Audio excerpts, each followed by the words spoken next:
Hello everyone. At this juncture, I will be discussing another topic for lesson 3, and this will be all about millimole. So before diving in with the definition for millimole and how can we calculate for millimole, let us have a quick overview first on the things that we've learned in our first discussion. So last time we've discussed mole, and the abbreviation for mole it's MOL. And we've learned so far that mole is a unit that is used to measure the amount of a substance, and 1 mole of any substance is equal to 6.02 times 10 raised to the 23rd power. So this is your Avogadro's number. Okay, and a compound class can also be considered as a mole. So we have here a mole of carbon dioxide, and its constituent, the element, can also be considered as a mole. So we have here, in the case of carbon dioxide, we have 1 atom of carbon. So basically, this is a mole or 1 mole of carbon, and since carbon dioxide has 2 atoms of oxygen, we can say here that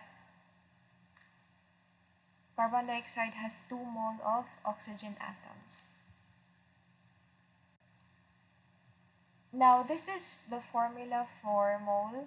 We have here the number of moles in a sample equals the mass of an element or compound, which should be in grams, divided by molar mass, which should be in grams per mole. Now, a concept that is closely related to mole is molar mass. So we have here the definition of molar mass. Again, molar mass, it is a mass in grams of 1 mole of a substance. So it is grams, mass in grams divided by the mole of a substance. So pwede siya class na any amount of grams or any numeric representation for grams, like 10 grams over mole or 10 grams over 1 mole. And so the unit for molar mass is grams per mole. That is, we have here the how should we write now the unit for molar mass. So each unit or each element in our periodic table has its own molar mass.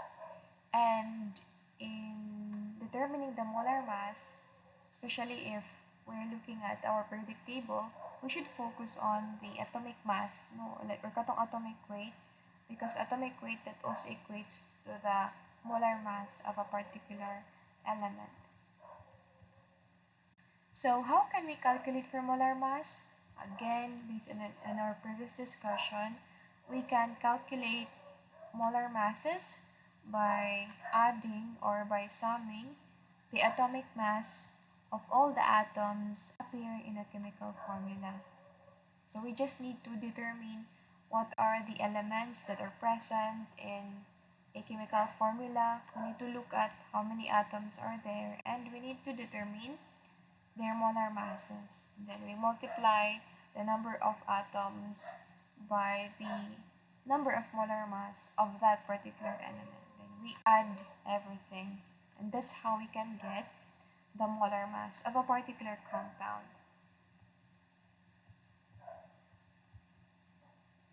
Now, in calculating for mole naman, we can calculate for mole as either whole compound or pwede siya as element, no, that is present in a particular compound.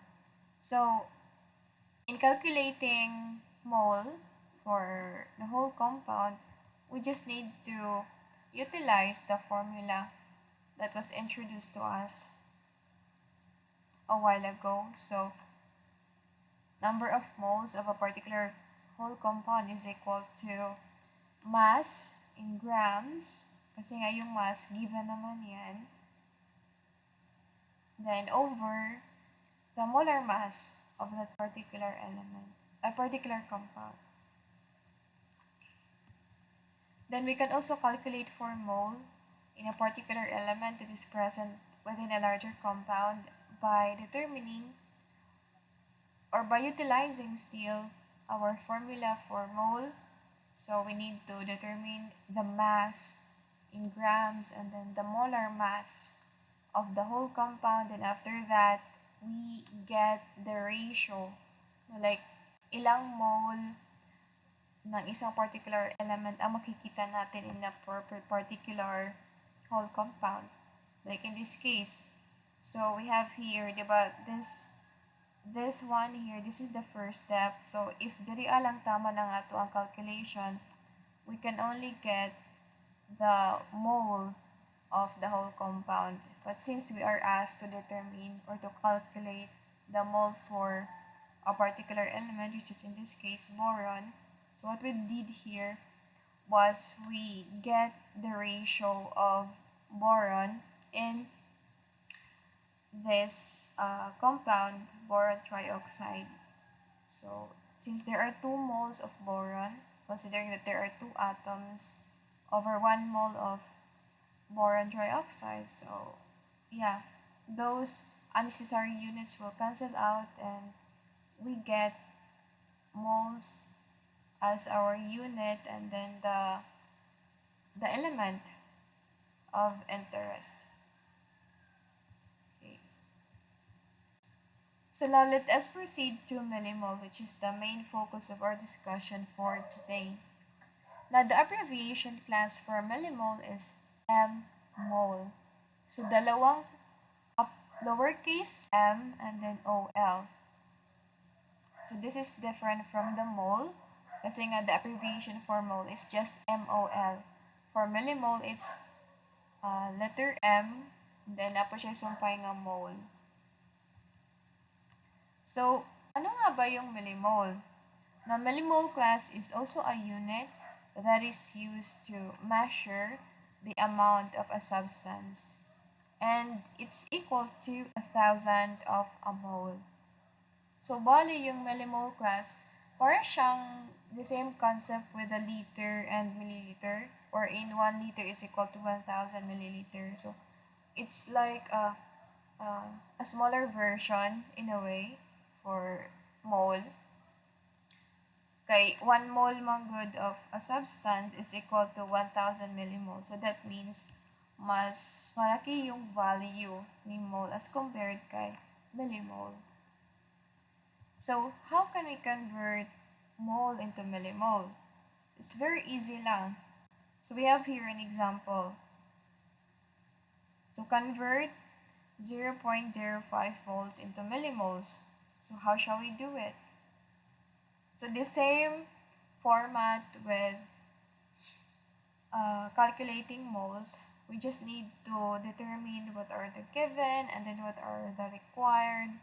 So, yung ginawa natin here was, I place 0.05 mole as my numerator and then I place 1 as my denominator, because that's how you make a particular whole number in a fraction format, right? And then I multiply it by 1,000 millimole over 1 mole. So, ngano ing ano man akong format? So, di ba, based on your learnings sa inyong mathematics subjects or sa other courses that requires you to be exposed in this mga concepts sa math, di ba class, we can cancel out unit if they are in different places. Like, the other one should be in the numerator, then the other should be in the denominator. But this should be in separate variable. So in this case, the 0.05 mole is present in the numerator and then the 1 mole is present in the denominator. This is just the ratio, like katong ratio ng factor. So 1 mole is equivalent to 1,000 millimole. So if we multiply this value here with that of 0.05, so the mole unit will cancel out, and what's left will be the unit millimole. So 0.05 times 1000 millimole, then you get 50 millimole. So now, how do we calculate for millimole?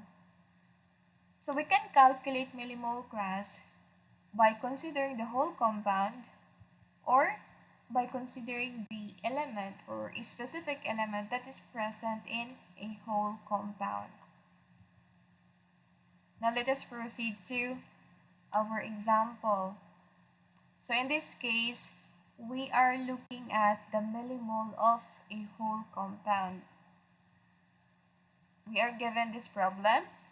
Find the number of millimoles of benzoic acid, which has a molar mass of 122.1 grams per mole, that are contained in 2.00 gram of the pure acid.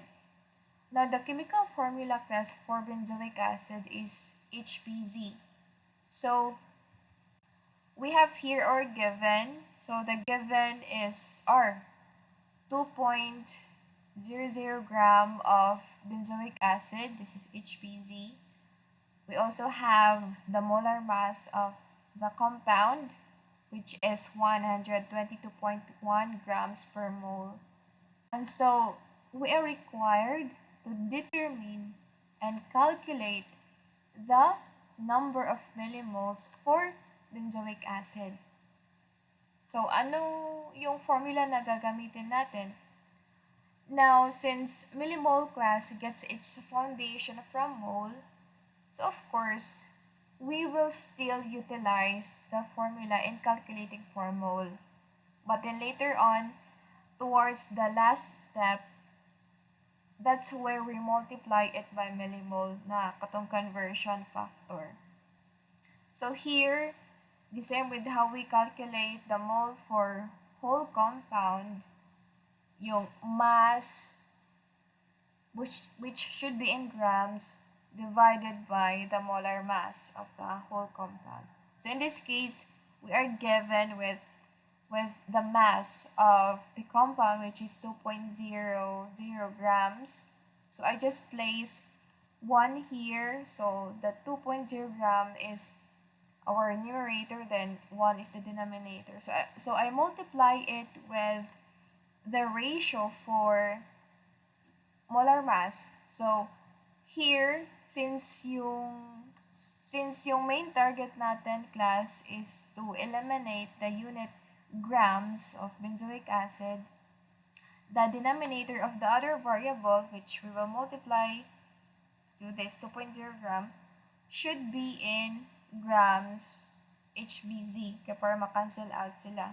Now, dili na ta diba this is the molar mass, right? This is the molar mass of benzoic acid.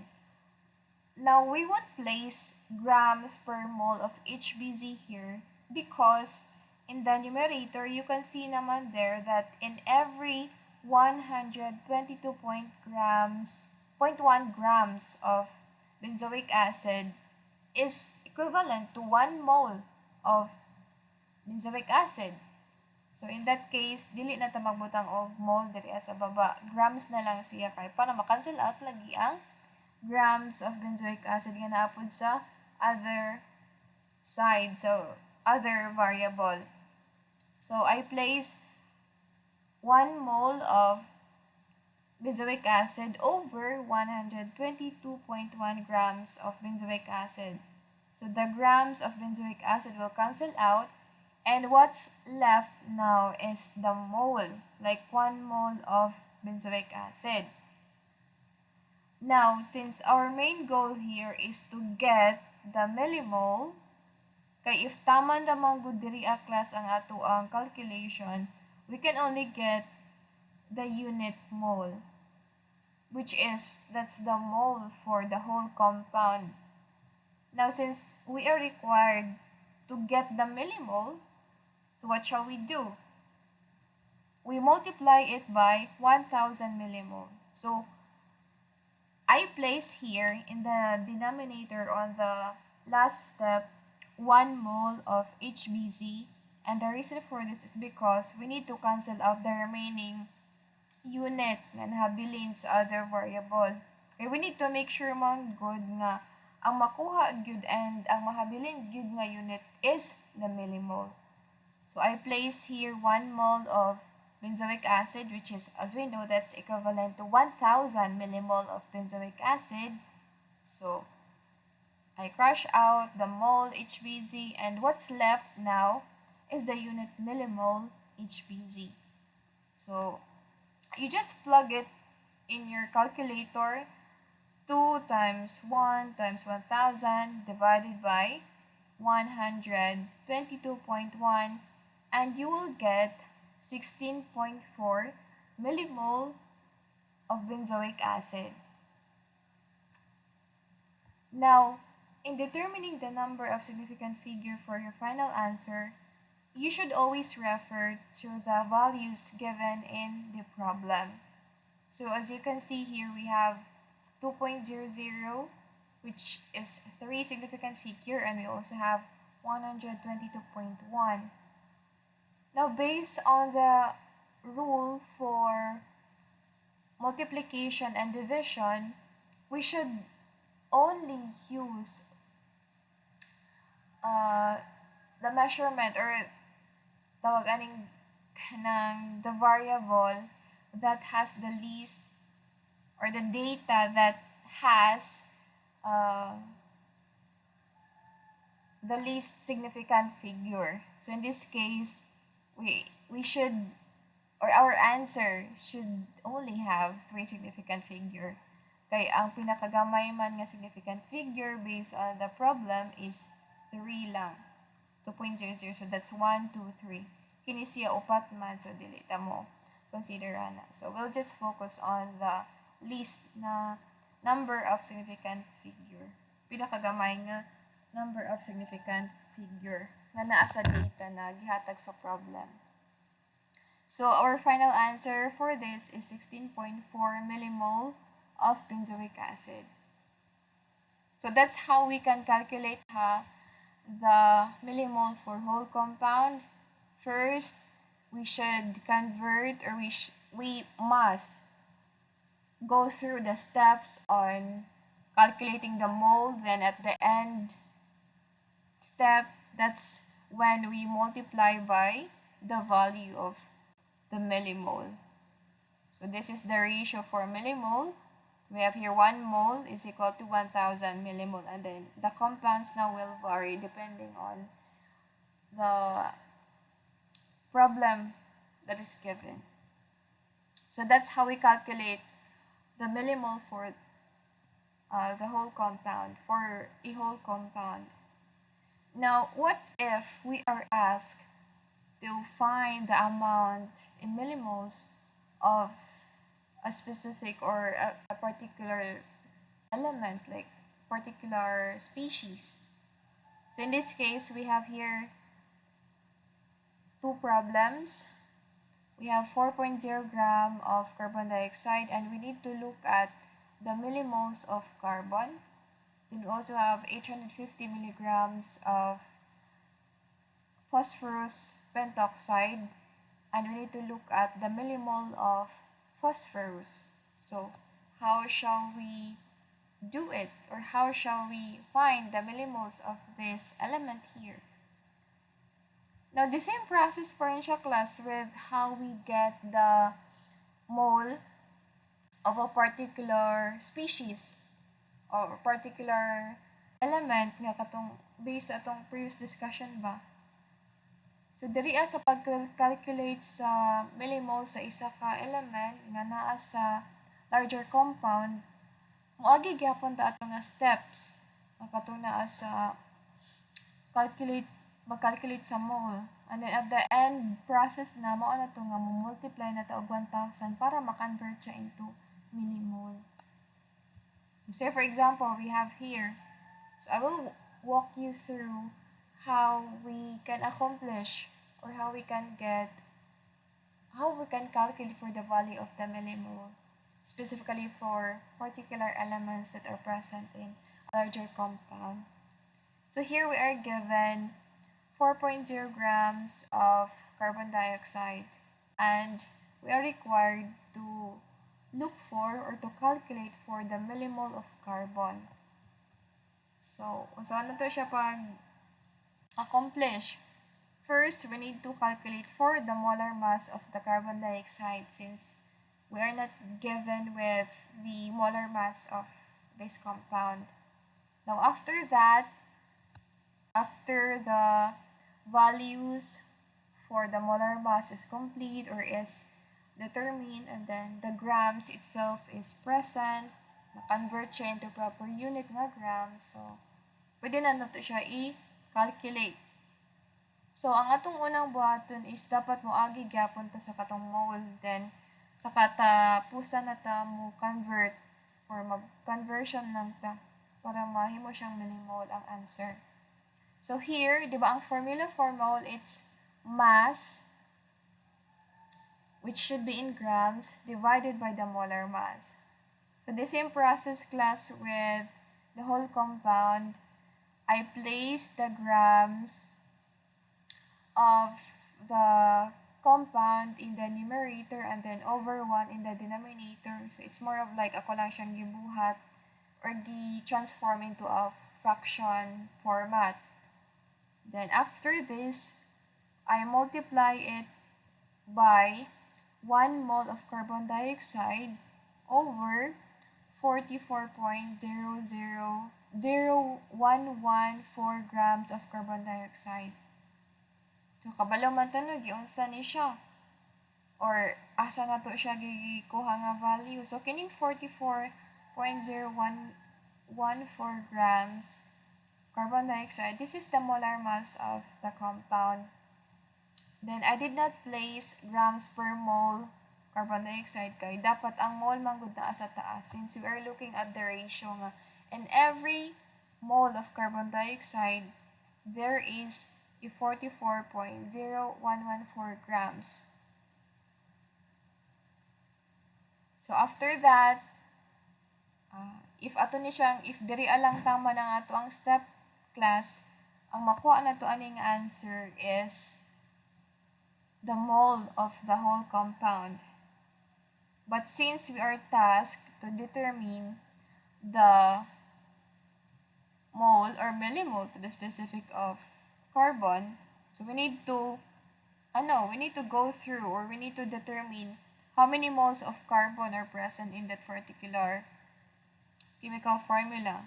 So in this case, I place here 1 mole of carbon dioxide as my denominator and 1 mole of carbon as my numerator. So diba this is the usual way of getting the mole of a particular compound. So the reason for this class, nga noing-ani ang formatting nato, is because para lagi ma-cancel out ang remaining na unit na dili nato siya after na makuha. So if we will arrange it in this way, the mole of carbon dioxide will cancel out and what's left here will be the mole of carbon. So mo ni siya ang mahabilin, mole of carbon. So, if diri ara po tama na nga itong step, ang makuha na itong answer diri a class is the mole of carbon. But since our main goal is to get the millimole of carbon, we just multiply it by 1,000. So, I place 1 mole as my denominator para ma-cancel out ning mole nga unit. And then, ang 1,000 millimole is placed in the numerator kay para mo na lang ni siya ang end unit nga mao gyud ang mo-appear sa answer. Did you get? I hope nga naka-follow ra mo giunsa na ko pag-solve.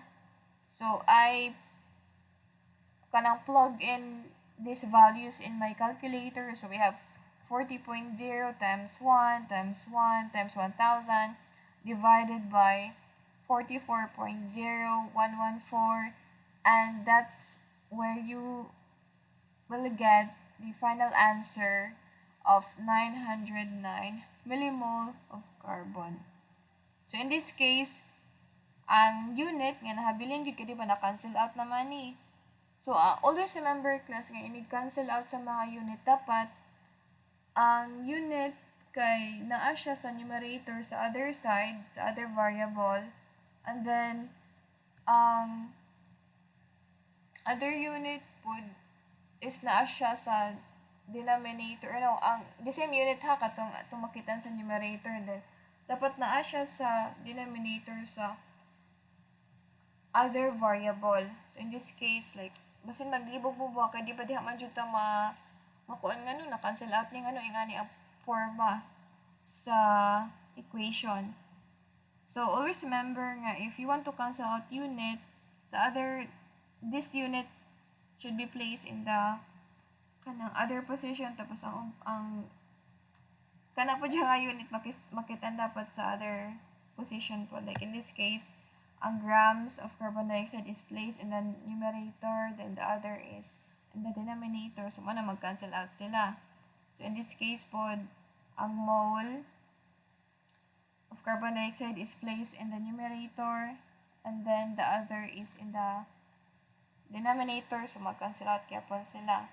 And then 1 mole or the mole nga unit is placed in the numerator, and then the other one in the other variable, ang unit is placed in the denominator, so mag-cancel out kaya po sila. Tapos, inig-determine ganin nyo to sa ratio. So, di ba maglibog mga 1 mole of carbon dioxide over 44.0114 grams of carbon dioxide. So, the reason for this class is, this is the molar mass man good. So, pasabot ana, in every 1 mole of carbon dioxide, that is equivalent to 44.0114 gram. Okay? Now, in this case naman, 1 mole of carbon over 1 mole of carbon dioxide. So, I get here 1 mole of carbon by just looking at the chemical formula. So, di ba, akita na to nga isa lang ka-atom of carbon ang naa diri. So, which is the reason why I place 1 mole of carbon. And then, 1,000 millimole is equal to 1 mole. Like, ang pag-calculate lang gud diri akas no sa mole and millimole, dapat hawd lang gud ta mo tanaw sa ratio or kana sa conversion gud niya. Nga for 1 mole, pila ka grams ang naa. For a particular mole sa isang compound, pila pud ka mole of element nga makita. And then the rest is diha na mag-vary kung unsa nga unit ang atong ginatan-aw. So in this case, so for this one class, there are 900 millimole of carbon and 40.0 gram of carbon dioxide. So we have 3 significant figure man, so 3 significant figure po na ito ang final answer. So I hope na nasabda na siya. So I have here a task for you. This will serve as your practice problem siya ba. So I want you to try solving the millimoles of the following. So for number 1, you will calculate the millimole of the whole compound. For number 2, I want you to calculate the millimole of a specific element. So in this case, magnesium siya for number 2. Okay? So I hope that you are up for this challenge and you'll be able to practice what you've learned so far for calculating the millimoles. So that ends our discussion for today, and thank you so much for your time, and God bless you always.